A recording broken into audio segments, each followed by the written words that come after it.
So what is Gemini? And what are the difference between ChatGPT and Gemini?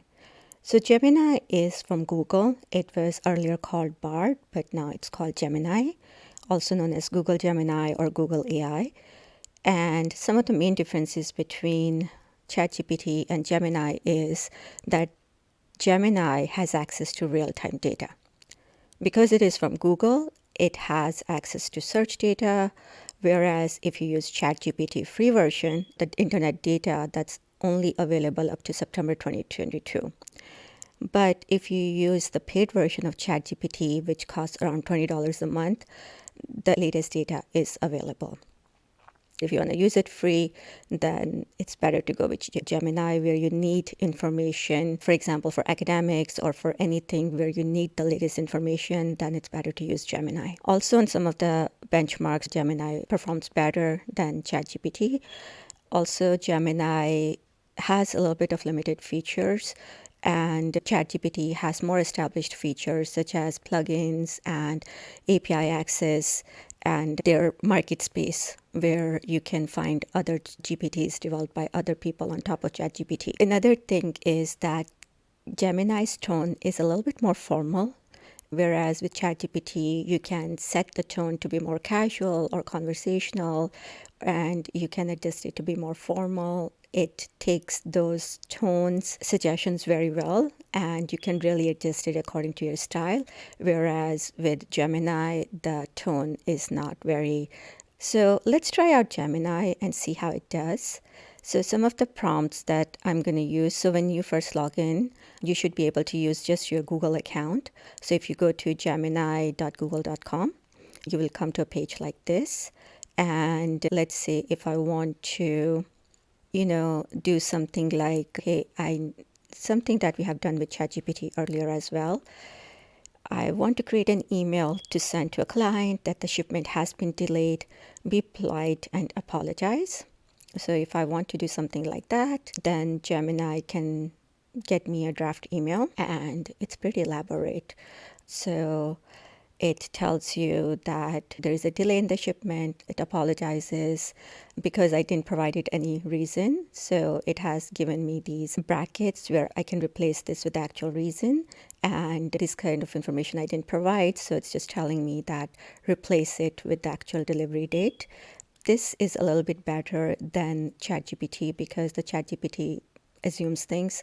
It doesn't give you like placeholders like this where you can actually prompt your own information. So this is a simple email that we can write. It does a pretty good job. It's formal. It gets the job done, and it only took me a few seconds. Now, Gemini can also do things like, you can compare things. So I can tell it, hey, Gemini, compare an iPhone and Samsung Galaxy. So then it provides me all of the information about the two phones. It tells me the price range. It tells me about the camera and the hardware and the battery and all of the different features. So this is pretty good. I can also use Google Translate feature. So I can say something like, translate this sentence into Spanish that I would like to order a cup of coffee.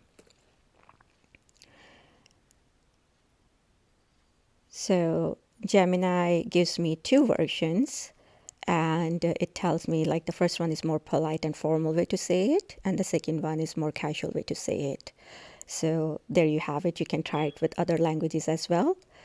And since it is connected to the internet, now I'm going to show you a couple of prompts where it is able to access the internet and get the information. So I found this article on the internet, and it is about DIY a shoe rack. So I wanted to summarize this article, and it goes and then it accesses the internet and it looks it up. And then it tells me that this is about building a DIY shoe rack, and this project is ideal for beginners. So I don't actually have to read all of the 25 steps because I'm a beginner. This is a good information for me. And then it also gives me that, this is the website that it reviewed. Another thing I can do is that's about the current information, because we are hearing about the eclipse these days. So I can ask Gemini, hey, can you explain why people are talking about eclipse these days? And this is again something that ChatGPT free version would not be able to do, because this is more current affairs. So there are two reasons it tells me that this is as of today, April 5th, 2024, that the information is available, that on April 8th, there will be a solar eclipse visible across North America. And there could also be a general interest in eclipses. So that's interesting. If I did not know that there was an eclipse, I can ask it, hey, can you provide me more information about the eclipse that's coming up? And I just basically write that into the prompt. Can you provide me more information on the April 8 eclipse? And it's thinking because it's getting all of the latest information. So it's saying that the upcoming total eclipse is generating a lot of buzz.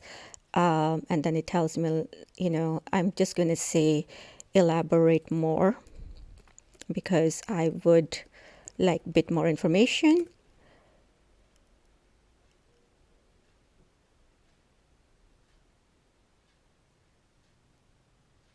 So now it's giving me a little bit more information. So it's telling me that, it's a rare event, and telling me some of the safety tips. It's also telling where it would be visible to see. So if you found this useful, and if you have any other prompts that you tried, or if you tried these prompts, I would love to hear it. Please like and subscribe.